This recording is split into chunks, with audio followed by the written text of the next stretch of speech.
Good morning, everybody. We will give it 2 more minutes before we officially start the webinar. So you said your wife's in Birmingham.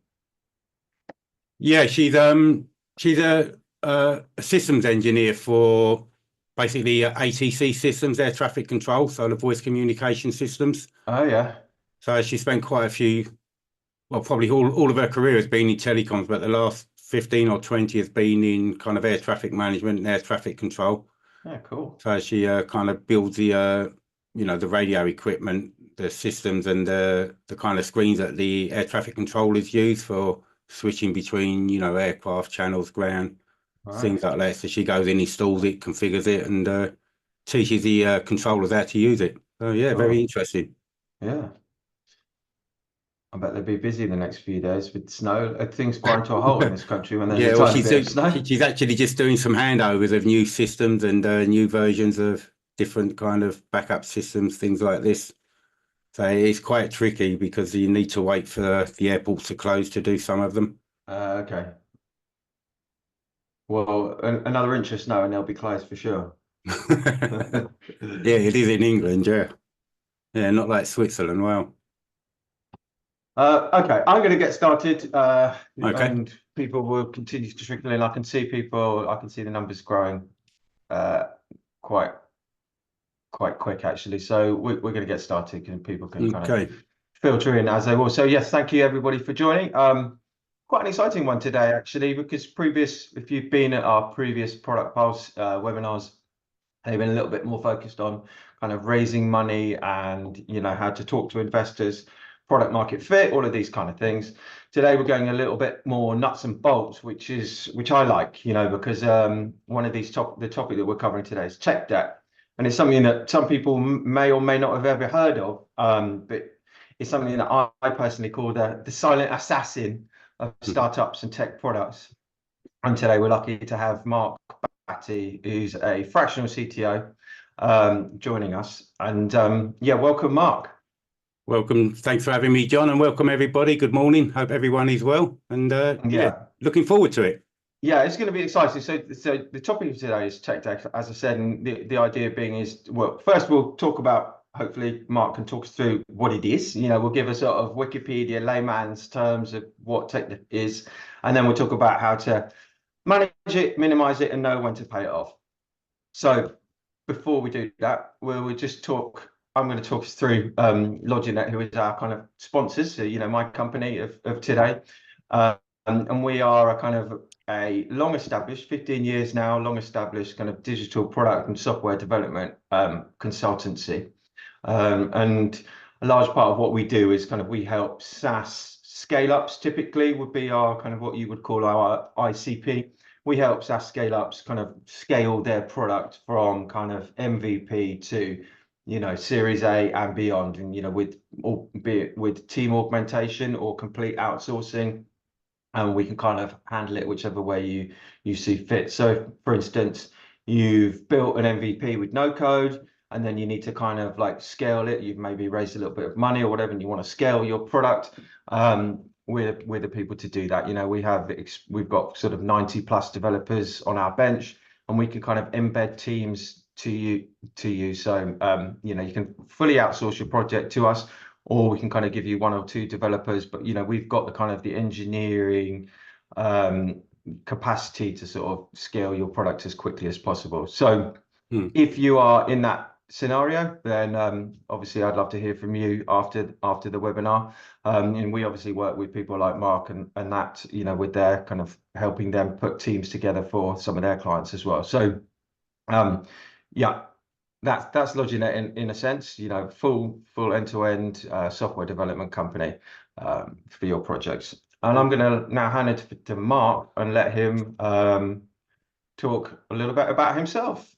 Yeah, of course. Yeah, and I just wanted to say from what you just mentioned about LogiNet there is that it really does make a difference when you have that kind of experience and that breadth of working with an agency of, you know what you're talking about, you know what to do, it's you don't. Well, it's an engineering culture, isn't it, Mark, as well? It is, and there are so many out there that kind of hold companies to ransom because of controlling, assets and things like this. It's quite a common problem. So yeah.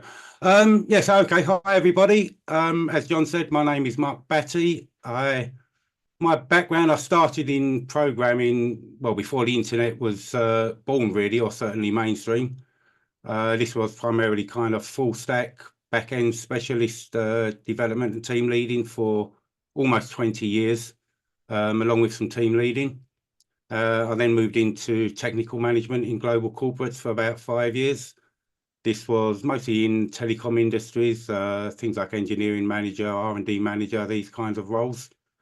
And then I moved into the more senior CTO and technical leadership roles. This was mostly early stage B2B for around 10 years or so. And yeah, it's been interesting. I also call myself a neurodiverse Cockney and hyperactive espresso junkie, and you can make what you like from that. As John said, my current work, I'm a fractional CTO providing services for similar to John, early stage B2B companies, and it's essentially helping CEOs to align their technology with business goals, with commercially focused technical leadership, really. My contact info is there, I believe. LinkedIn is probably the best way if you want to reach out. But no pitching, please, at the moment. I get 5 to 10 calls a day from agencies. I have enough good agents like John there, so I don't need any more, thanks. Is that okay, John? The espresso junkie thing was what first got me on LinkedIn, like, because I'm a fellow espresso junkie myself. Yeah, definitely. I believe you also like a glass of red wine as well, Mark. Is that correct? Yeah, I am quite partial to a drop of the grape juice. Yeah, I will admit to that. A man after my own heart. All right, cool. Thank you for the intro, Mark. Yeah, we're lucky to have someone technical like Mark to talk us through what is a very important topic, being tech debt. Sorry, I had a slight lag there. That's okay. So, Mark, if you can, before we're going to go through a few slides that Mark's put together for us. I'm going to let Mark talk in a second, and I'll shut up. But before we get on to this, can you just, for people out there who may or may not have even heard of tech debt, give us a idiot's guide to what is tech debt? Well, I'll come on to that more fully in a moment, but it's essentially a way of cutting corners, either deliberately or accidentally. And it's kind of similar to financial debt, but not quite the same because of the way the interest compounds, if you like. Yeah. But this is something I'll cover a little bit more in a moment, actually, when I talk about understanding what tech debt actually is. Cracking. All right. Yeah, over to you then, Mark. Looking forward to this. And if you don't mind, people listening, there is a Q&A session at the end. So if you have any questions that come up throughout Mark's presentation, pop them in there, pop them in the Q&A, and then we'll address them at the end. Don't be shy. No, don't be shy, please. Yeah, over to you, Mark. Thanks very much, John. Yeah, just some assumptions and observations before we begin. First is terminology. I will usually use the term non-technical as a catch-all for roles and functions in sales, marketing, products, similar. That doesn't mean they don't have technical skills, just different from specific software engineering skills inside engineering. And I may also say things like developer, engineer, or in tech for people that work inside engineering who develop that software. As I mentioned, I'm a lazy Cockney. I may just say tech debt rather than technical debt, just out of habit, but don't read too much into that. And I believe the audience today is a mix of, with those definitions, technical and non-technical guests, either senior leaders or those working inside engineering or engineering leaders. Right. So I'll try to make the content high level and business focused, which is what it should be ultimately. But also with some technical insights, the engineers can relate to. I won't go too deep on that, especially with the time that we have, but what I'm hoping at the end of it is that kind of both groups, the technical and the non-technical, leave with at least an understanding of technical debt and how to communicate and manage that technical debt. Is that okay? That sounds fantastic. Excellent. So in terms related to that, for this particular talk, the I'll be focused on what I call software-enabled product and service companies. So that's where there is a considerable software engineering that's needed to create those products and services. I may also just call it a tech business because I'm a lazy cockney, but it won't really cover things like internal IT systems or standalone marketing websites, although they do have their own form of tech debt and some overlapping concepts.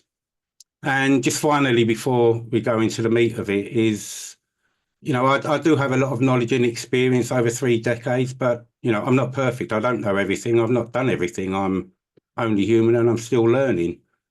But I think the one key thing from all of my experience that I apply to every aspect of my work, and the same with technical debt, is that effective short-term tactics and long-term strategy are never something that you can just copy and paste.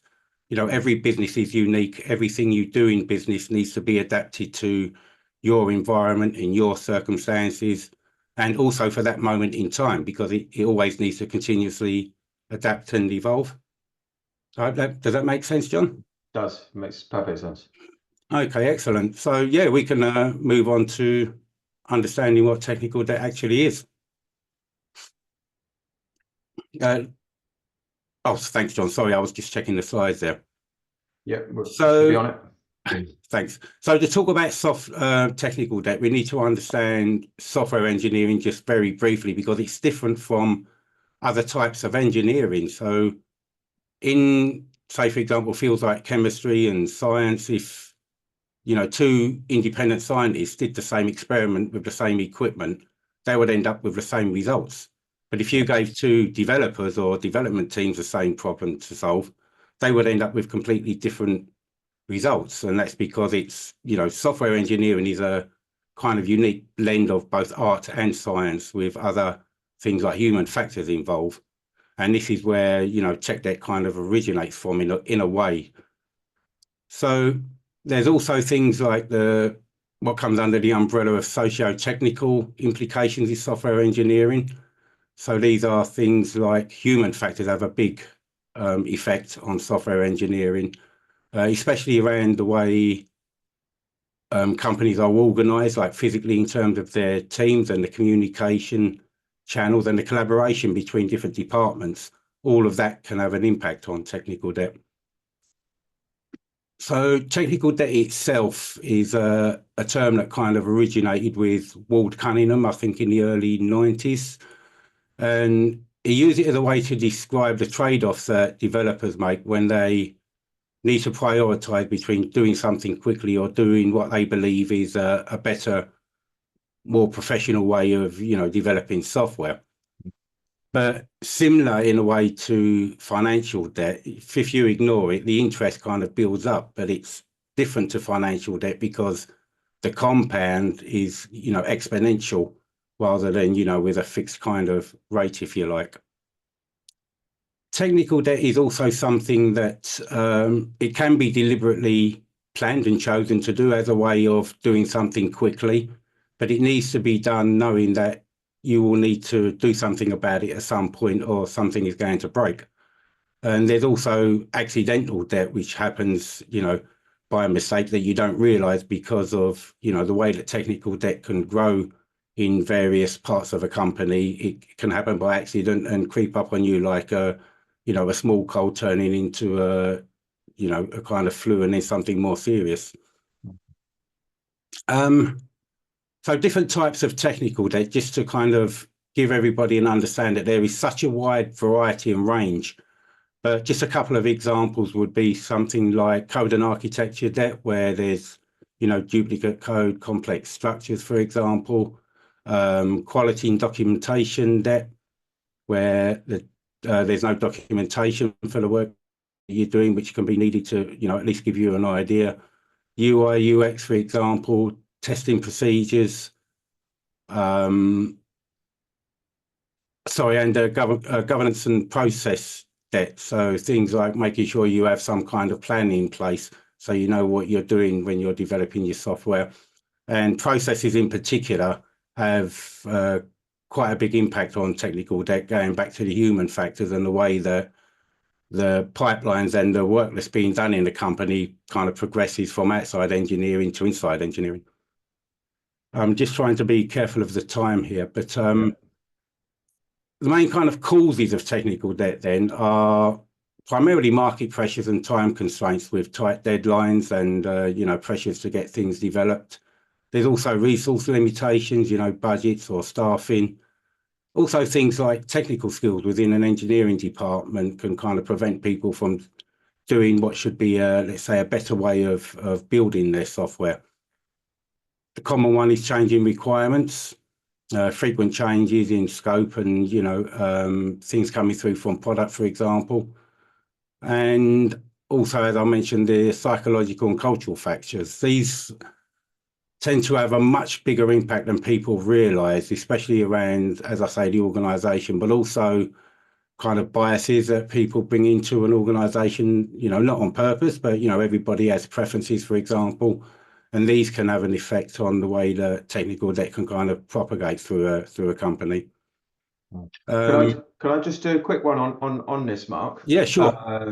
So some of the things you're talking about there's technical debt happening in what sounds like even a later stage, like SaaS company, where you've got, like you say, you've got products coming in and then you might be rushing features because there's pressure from product. But would you see it also can it start even at a more embryonic stage at, say, like the kind of greenfield stage where you're just building that first version of a product and you're potentially making the wrong decisions there as well because you've got maybe financial constraints or whatnot?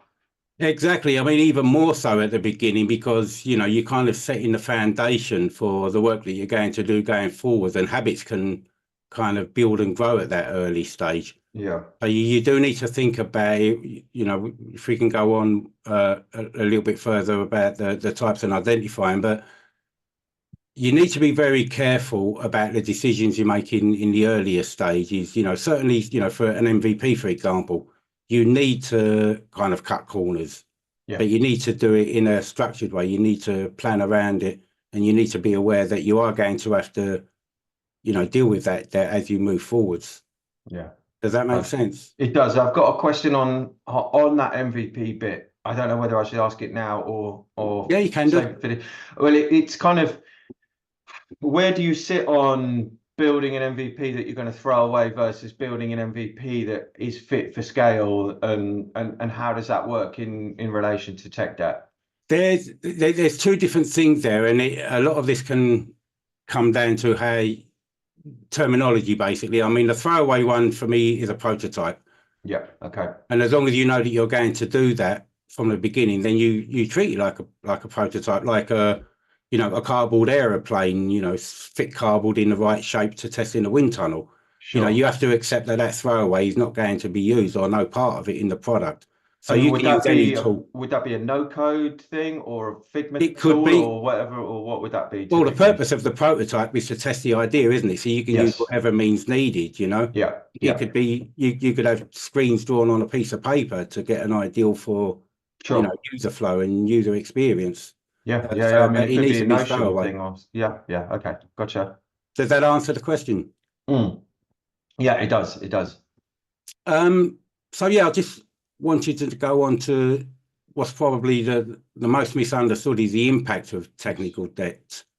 There are different ways of measuring this, and I'm just realizing that I've got too much there to cover, but let me just think for one moment.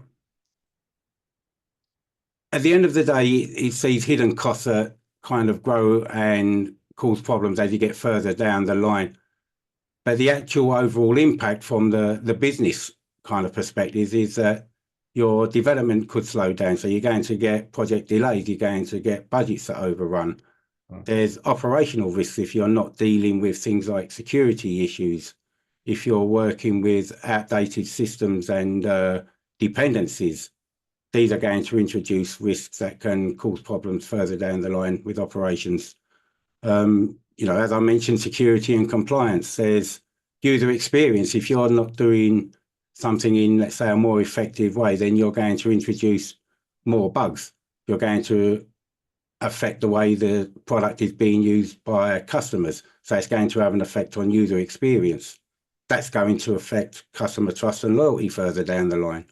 Yeah. And then all of that is then going to lead into an impact on finances and budgets, because you're going to lose customers, lose subscriptions.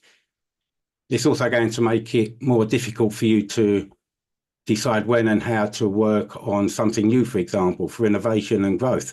It's going to make it harder for you to build in a new feature if a system is flaky, because it's going to take you twice as long to try and build something and resolve the issues that are causing you problems caused by tech debt. Does that make sense now? It does, yeah. And obviously also, you know, at the end of the day, that's the market reputation there as well is going to be affected of your product. Yeah. So I'm just trying to have a look. Yeah, I mean, understanding technical debt is about recognizing the difference in software engineering to other types of engineering. Now, it's a much more nuanced and a kind of different mindset that's used, especially with the human factors. Technical debt itself is about, you know, the trade-offs that are made, you know, to determine the difference between speed and quality. And, you know, there is quite a long list of types of technical debt, you know, around the architecture of systems and the, I'm so sorry, I completely lost myself there.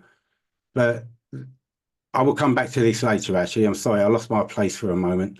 But there is a very long kind of range and type of technical debt that is going to cause you problems if you don't recognise it and deal with it.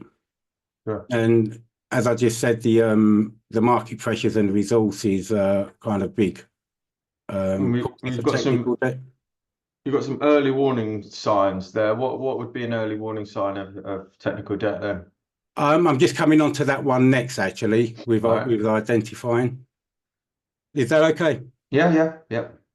Okay, so I mean, there are what I would call our obvious indicators of tech debt. So these are what engineers would call our code smells. Things like problems in the code that they recognize every day, you know, bad kind of designs, long methods, you know, big classes, that kind of thing. There's deprecated technologies. If you're using older technologies, they're not going to be supported. There could also be vulnerabilities, for example, that are not going to be patched. Also, with the kind of older technologies, it's then going to make it harder for you to grow that and scale it going forwards. So any kind of maintenance or development effort is going to become longer over time. Something like poor test coverage, not that you should aim for 100% test coverage, but testing is a good way of reducing tech debt to catch issues, you know, before they become more serious. So things like not having any kind of testing in place. This is something that kind of is a kind of indicator for us. Also things like hard-coded values, magic numbers, that kind of thing in code. And again, documentation gaps, or actually no documentation in a lot of cases. It doesn't need to be extensive, but there should be something, you know, for onboarding new developers, for example, where so they can get up and running with a system with at least some initial information. Okay. But everyone who works inside engineering are aware of the obvious kind of signs of tech debt. You just ask a developer, you know, what's the kind of tech debt we've got, and they'll be able to tell you. Now, more kind of important, I think, are the subtle indicators of tech debt. And this is something that is more noticeable to the business rather than inside engineering. So there's things like team morale and engagement. You know, developers are going to get annoyed working on what they see as a code base that's full of tech debt. It's going to annoy them. They're not going to be happy and motivated as much. There's also going to be a lot of workarounds. The developers would talk about, you know, always having to kind of put plasters on parts of the system so that they can work around issues because of tech debt. Things like customer complaints are going to increase because you're not able to deal with some of the issues in time, or because you're introducing new issues because there's not enough test coverage, for example.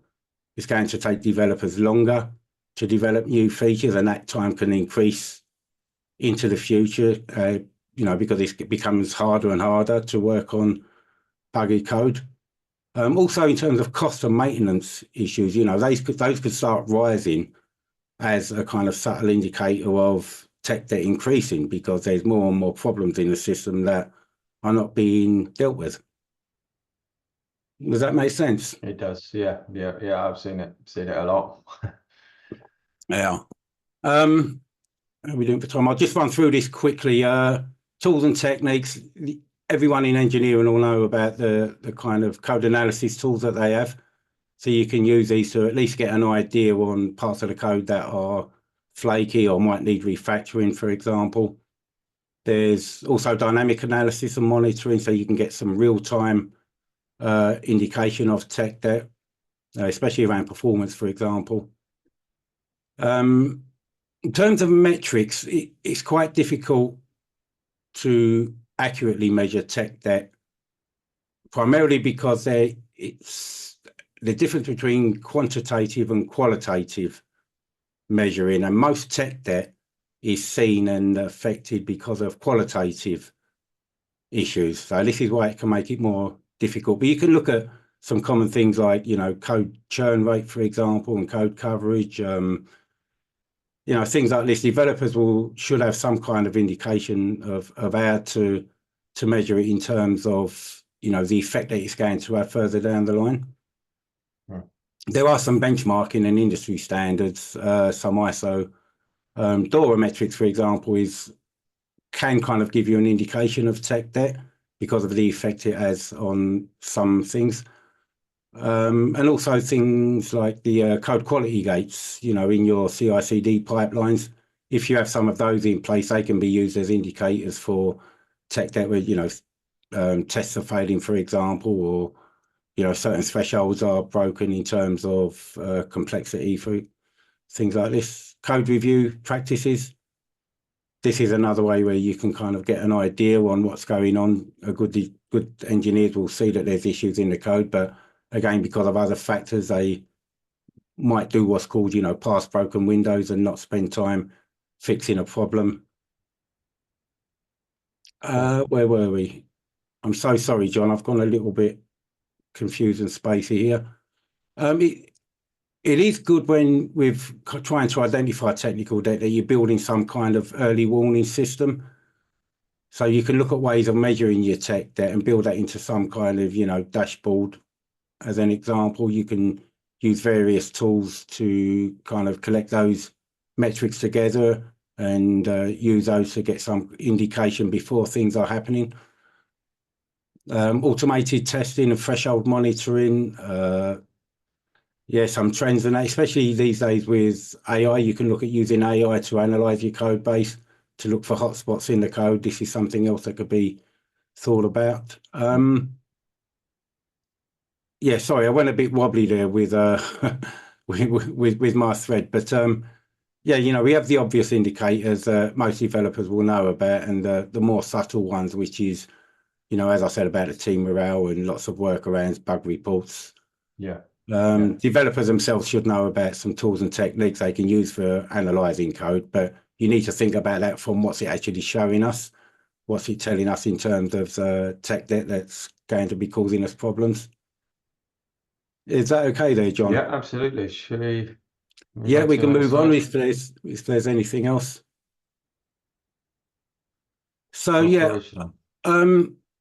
we need to think about managing tech debt operationally. So this is something that we need to do, as an ongoing basis. And there are ways that we can do that by beginning to, assess it and quantify it. And this comes more from the management side of things with different methodologies for doing this, where we can, with a bit of effort, do some cost-benefit analysis or risk assessment. We can also do some audits to get an idea on where we are in percentage of tech debt that we have, for example. Another good one actually is by doing developer surveys. Just go out and ask the developer, how good is the code base? How much of a problem is it causing us? Would you rate our code base 0 to 10 for tech debt? And you can use that as a starting benchmark to then look at reducing it over time and then seeing how that measure changes. When you are measuring tech debt, it's important to make sure that you don't go overboard. There are so many different methods and techniques that you may want to use for measuring tech debt, but you need to just pick one or two, be consistent with it, and keep on measuring it, going forwards into the future and tracking it over time so that you can see the change from your kind of baseline to any point where you are now. Some people tend to use a kind of tech debt backlog, which, yeah, there are pros and cons to it. I personally prefer to kind of allocate a percentage of all development time for tech debt to be worked on. But you certainly need to be aware of the tech debt that you're doing, that you're working on, to make sure that it is being addressed. Just on that, Mark, what would be a good percentage, do you think, of development time to work on this? It depends on how much pressure you're under, but I would probably start with a minimum of 10%. Yeah. Ideally around about 20%. I don't think it's rare, but I mean, some people would do something like a tech debt sprint. Okay. And I'm not sure how. I personally don't think that gives you as much value as just keeping that continuous allocation for tech debt, because then tech debt becomes something separate and different from your normal development work, whereas it should be kind of built into your normal day-to-day process and mindset, if that makes sense. It does, yeah. Yeah, I mean, quantifying tech debt, there's things, as I mentioned before, like code churn rate. You can use tools to get, if you want some things like, cyclomatic complexity, DORA metrics, again, as I said, can be a good one to at least give you an indication. Like everything, you shouldn't kind of idolize it and read into the details, but things like change failure rate, for example, can be a good indicator for tech debt increasing. Things like deployment frequency, if that starts reducing, that could be an indicator for growing tech debt.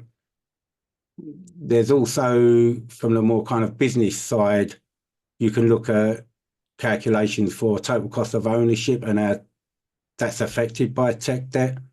You could look at comparisons between future and past costs of working on tech debt compared to the savings it's going to give you for operations or maintenance. And I'm so sorry, I lost my thread again. But as I said before, it's quite difficult with tech debt because there's as I said, the difference between the qualitative and quantitative types of measure. So it can be very difficult, but it's something you do need to make a start with. And I should have had something more ready for more concrete ideas, but it is a difficult topic to manage, but it is worth putting the effort in to understand, where you are in terms of your own tech debt, have some kind of baseline that you can use as a starting point to measure against and see how it changes over time going forwards. Is that okay? Yeah, absolutely. I'm just a bit wary of time, and yeah, absolutely. Yeah, sorry, bear with me for one moment. In terms of prioritizing the work on tech debt, as with most things, it should be based on business value first. You don't just work on it because you don't like it. It needs to be driven by an impact it's having on the business and the value that it's going to give you moving forwards. Yeah. You can use different techniques and methods for prioritization. Simple things like, like a RICE framework, reach and impact. Even more kind of as a starting point, PM type, project management type frameworks, Moscow, things like this. Even something as simple as a kind of Pareto principle, focus on 20% of the debt that's going to causing you 80% of the issues. Yeah. And I think, where were we? Once we've worked out what we're actually going to be measuring, then we need to make sure that we monitor that and build that in consistently. As I said before, dashboards, for example, are a good way of doing this. But don't over-engineer. You don't want to be spending too much time on the dashboards rather than working on actually fixing the tech debt. Yeah. And then, of course, there is the reporting and communication. We need to make sure that we can talk about this in business terms outside engineering so that we can see the business value and the business goals that are being addressed in the long term. Bit wary of time. I should move on quite quickly. I'm so sorry, guys. With I'm so sorry. Where are we? Strategic management. Yeah, strategic management. Again, this is kind of a follow-on from what we were saying about the operational management, in that we need to make sure that we can plan for this beforehand, and everything needs to be driven by that business goal. Let me just, I'm so sorry, I've really lost my place at the moment with being off the last few days. Just bear with me for a moment, John. Mm-hmm. Is there something you wanted to add for a moment, or? Yeah, well, it's in terms of the you mentioned a culture of accountability here. That strikes me as quite interesting. I mean, from my point of view, what I see quite often is sort of like devs versus product versus sort of CEO founder scenario, whereby there's a kind of a rush to get features released, and you know a trade-off happens quite early on in a startup, and how do you kind of mitigate those risks as a company, as an early stage company? Yeah, I mean, this is an important one that is a general leadership principle, if you like, in about what most of us have either learned or are beginning to learn, in terms of creating those environments where people can be human beings, in effect. You know, we're not perfect, we're fallible, but it's about gaining that understanding and that support across the business, especially from leadership. So that means, you know, we need to be able to talk about the problems that engineering or product or any other kind of function is having, and talk about that openly so that everyone can work together to find a way of addressing the issues from a business perspective that's going to be beneficial for everybody. Does that make sense? Yeah, it does. It does. Yeah. Yeah. And so in terms of like a management plan, at what point does a kind of a SaaS-based business need to put that in place, that tech debt management plan? It should be at the beginning. It's something you need to think about from the very beginning, because, you know, as we said, especially with something like an MVP, you are making a conscious decision to deliberately cut corners. You know, the focus at that stage is about how little can you do, not how much. But you need to be aware of the corners that you're cutting and make sure that you have a plan for managing that going forwards. The different types of corners that you cut will depend on what your kind of priority is for that particular product or service. So we're trying to cut corners in terms of features as opposed to actual, you know, technical, how something is architected, or what do we mean here? It can be both, actually. I mean, first, are we talking specifically for MVP here? Well, MVP and beyond, yeah. Yeah, so I mean, certainly in the earlier stages, you want to focus on, forget about features. It's about understanding what customers need, which is even different to what they may want and ask for. You need to understand the customer, focus on what is the minimum you can do to allow the customer to, you know, achieve that result. So that could mean cutting corners in terms of, you know, the UI, the UX for, sorry, not the UX, but the UI. You know, you don't want to waste time on building flashy dashboards. You just want to make sure that they get the information they need and present that in a prettier way later down the line.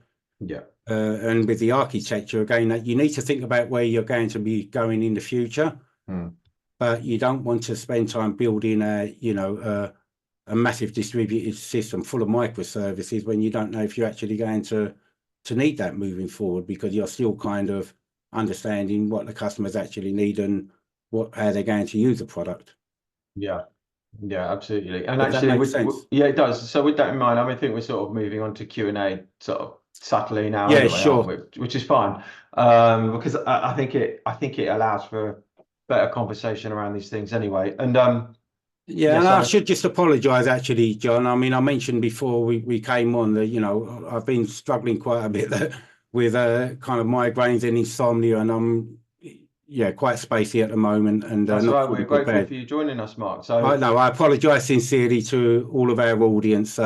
At the end, please get in touch with questions and queries, and I should be able to deal with them more sensibly. So I yeah, do that's fine. apologise. And actually, so I can see here the tech stack selection, and actually, I've got a question on that, and I can see some questions coming through, which I will get to in a second.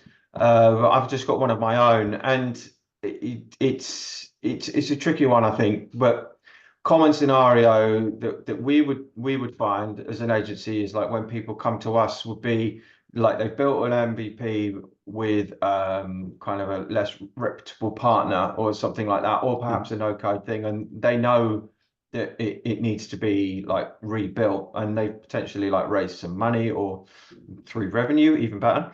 And they know that it needs to be rebuilt. What are we basing our tech stack on at that point? Is it on kind of projected future features, future kind of growth? Like how do we decide I'm going Java backend over PHP or whatever it might be?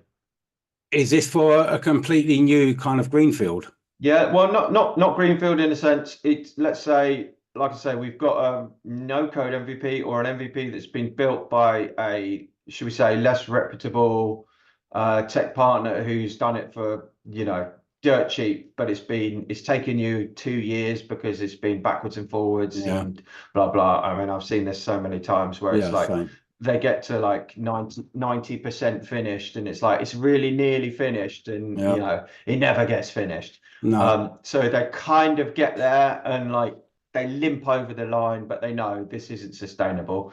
So it then needs to be rebuilt. At that point, how are we deciding our tech stack with kind of tech debt in mind? I think the first thing to look at there, especially when you're taking over something that's been built by somebody else, is to, again, you really need to fully understand the expected uses along with current usage by, any customers that you may have. Now, if it's at that early stage with MVP, you may not have real customers, but you should ideally have what I call friends and family customers, Mm-hmm. people who are testing the system and using it from a customer perspective. You need to understand how it's going to be used in, say, the short to medium term at the least, so that you can look at the use cases for that system and look at how they are being implemented in the tech stack that you currently have. And then Yeah. it's about looking at that and seeing, is that going to be manageable and sustainable moving forwards? Mm. Because if it's not, then at that point, you then need to decide, do I need to, start refactoring that to make sure that it's going to be stable if it's not currently stable? Do I need to actually rewrite it, Yeah. which is a very big kind of decision. If the current one is already stable, not working too bad, and it's usable and fairly good, then you can start building on that, keeping in mind that you may need to watch that much more closely to make sure that it is going to be sustainable. It can be kind of scalable as well going forwards. If not, then you need to start looking at doing some kind of rewrite either in parallel or Yeah, and standalone. that's a key decision to make though at that stage though, It right, really Mark? is. Because if you leave that, if it is spaghetti code and you just keep patching it all together, then like a year down the line, it's going to be even worse, right? Yeah, I mean, you can look at it with, as I said, I kind of lost myself a bit there, but you can do something like what's called a tech debt ratio to get an idea on how much of what you already have is considered tech debt. And if Yep. that's over a certain percentage, you can then start thinking, okay, it's bad, but we can do some refactoring. Or when it gets to another level, you can say, the maintenance on this just to try and make it work now, let alone in the future, is too much. So we need to start building this out from scratch. Yeah. Okay. Makes sense. I'm going to go to some questions now from the attendees. We've got one from Kevin here. What's your go-to strategy for keeping a team motivated when things get chaotic? I think this is more of a leadership question, and it's about taking control, protecting your team, first of all, and making sure that they know what's going on and why. Where's that chaos coming from in the first place? That would be my first question. What is the chaos? Is it because there's too much pressure from outside engineering? Is it because of something inside engineering? Perhaps because of tech debt that's causing problems? Yeah, I don't know on that, but yeah, it can be a number of factors. I Kind of, mean, maybe Kevin, if you can come back with something a little more specific, because I think for me at the moment, that's primarily a leadership kind of question that yeah, can't be chaos answered comes without from knowing a little potentially more. like pressures to the ones that I see is competitor has launched with XYZ features, so we have to launch by Yeah, X date, and then so therefore we're trying to do, we're scrambling to meet a deadline or whatever that might yeah. be. And I mean, this comes back to the kind of culture, of having a good culture from senior leadership down, because although it is incredibly pressured, it shouldn't be stressful. There's a difference between pressure and stress. So yeah, engineers should know it's high pressure, but they shouldn't feel stressed out and panicked about it. All what they need is clear leadership, clear direction, focus on this. This is what we want. This is why we need it. And then that will kind of help to reduce some of the stress there, as long as they know what they're working on and why. They don't need anything vague. You can't say we need X, Y, Z. We need A. This is it. This is what you focus on. That's your priority. Quite like that, That makes pressure sense. versus stress. Yeah, that's a nice differentiation. Hi Mark, hi John. What's the one mistake you see startups making over and over again when it comes to scaling? Uh, Uh, when it good comes to one. scaling, a common mistake. This is from Peter, by the way. Thank you, Peter. That's a good question. It's a good question, actually. The most common mistake, well, I'm tempted to say it's over engineering, because scaling is like another transition. Yeah, Um, and in a way, you still need to treat any kind of transition. I treat like an MVP mindset is to think about what's the minimum we can do to prove that we're actually going in the right direction. So it's about looking at how to we validate what we're doing during scaling. Now, obviously, scaling, depending on the size of the business, is uh, on a much different scale. We're scaling, but you mm, still need to validate what you're doing to make sure you're heading in the right direction. And I think a big problem is over engineering, where you start working on so much detail in a product to account for every conceivable possibility. Yeah, every business wants global domination. They want to corner the market in every single country, but you can't start building that into the product straight away. You might need to be aware of it and lay, let's say, the foundations for that, but you don't want to start building all of that out straight away until it's been validated and it's going to be used. yeah, Does that answer the question for Peter, yeah, hopefully? yeah. I think so. I think so. We got one for here from Zoltan, which is how do you deal with situations when tech debt emerges later on in a project rather than taken out deliberately, i.e., someone at some point decides it wasn't built as it should have been. I mean, that's kind of similar to um, trying to calculate what the impact of that specific, what was it? Was it a tech that emerges later? Yeah. Yeah, So it depends on what tech that you're talking about, but you need to think if it's very finely tuned. If you say it wasn't built as it should have been. yeah, Again, it depends on what size that thing was. Is it a kind of component level? Is it a class level? Is it a sub feature level, for example? But you need to look at it in terms of the impact it's having on the business. Is it causing a problem in terms of, for example, there's a problem with the way something's deployed to cloud services. So costs are starting to spiral up. Yeah, that's a big problem. yeah, You need yeah, to start prioritizing that. Is it something that's just clunky to work with because it's a complex function? Then yeah, that can just be a little bit of refactoring. So it's looking at the impact it has Yeah, and and the that one, the balance. cloud services thing one is a one that I've seen a few times actually, where something's been poorly engineered, and then like they get AWS bills just like start to skyrocket because of Yeah. like something that's been badly engineered. Yeah, and I mean, I think one of the things with my kind of fuzzy mind at the moment, I forgot to mention was the importance of observability building in. Obviously, operational observability. We all know we need and want that, but you also need to think about that from an indicator for tech debt. When something is increasing, what is the reason behind that? Is Yeah, it related to debt, direct tech debt, as in problems in the code, or kind of indirect because of, unclear requirements, or because of lack of knowledge with certain technologies or how they should be implemented and deployed? Because certainly with cloud services, it can make such a kind of difference. yeah, yeah. Um, And so let's say we are conscious that we need to move fast. Um, we are kind of a post MVP. Um, we've got some seed, so we need to move a little bit faster in terms of feature sets as opposed to scalability. So Yeah, we're in that kind of feature set thing where we're like building out our products because our users are demanding products and that sort of stuff. Is that a phase where we can make some tech debt trade-offs, and it's about um, mitigating that and knowing that we're doing it with a view to a longer term kind of scalability once we kind of get that PMF? yeah, definitely. I mean, every kind of decision like that for me, it's a risk, and it's kind of like thinking about it in terms of security and blast radius. So you think about, yes, we're going to cut corners here, but what is going to be the impact of that in the short term or the long term?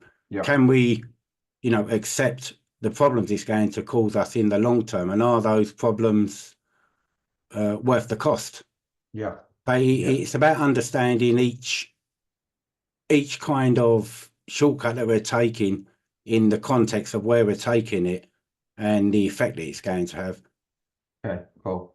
Does that make sense? Yeah, no, it does. Like, I think it's one of these topics that you can sort of, it's a tricky one because it feels like there's no right or wrong as such, because No, each case is so individual and nuanced in terms of like each company or startup or product would be different. For instance, because tech debt can still apply. It's not just exclusive to the startup world, is it? It can no. be an enterprise client or a It, small to medium business who's building a spin-off product, or like doing some digital transformation, and they want that immediate result of like that digital transformation, but they don't necessarily want to invest yeah, significant funds to kind exactly. of feel the benefit.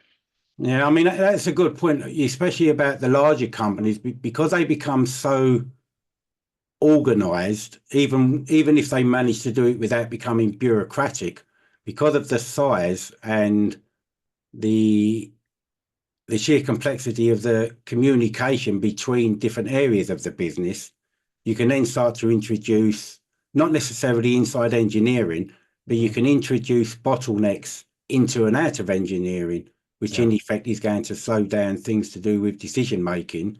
yeah, And then that can have a knock-on effect inside engineering, with decisions being made because there's not timely information coming in. So then corners get cut for the wrong reasons, and the wrong corners can get cut. yeah, yeah. Makes sense. All right. I'm conscious we're getting towards the end now. So is there any kind of, okay, we've got one last question actually. We've got time for this. We've got time for this. Have you got an example of a project successfully tracking tech debt from the get-go and managing them successfully over a longer time frame? If you do, can you tell me about how that was done? Um, a good example. I mean, there've been a couple of smaller ones in the past, and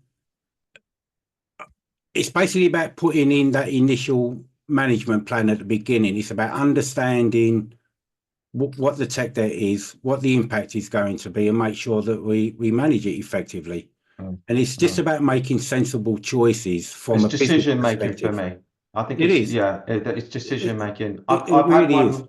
I've had one. I can tell you about Zoltan, which was about 3 years ago now. I was working with a kind of an art exhibition client who have basically got a large app that kind of lists art exhibitions in the UK. Does lots of stuff now, but back then that's what it was, and it was built with another vendor, and they came to me with this app, and it was built with like React. And not to say that there's anything particularly wrong with React, and I prefer Flutter now, but back then it was built with React, and it wasn't particularly well supported, and it was poorly engineered, specifically on the back end. They'd engineered it poorly, and the decision at the time was a hard one, but the decision at the time was a complete rewrite, because they knew they wanted to scale the business. They knew they wanted to add on tons of features, and they knew that in time the app was going to grow, both in terms of users and kind of feature set and complexity.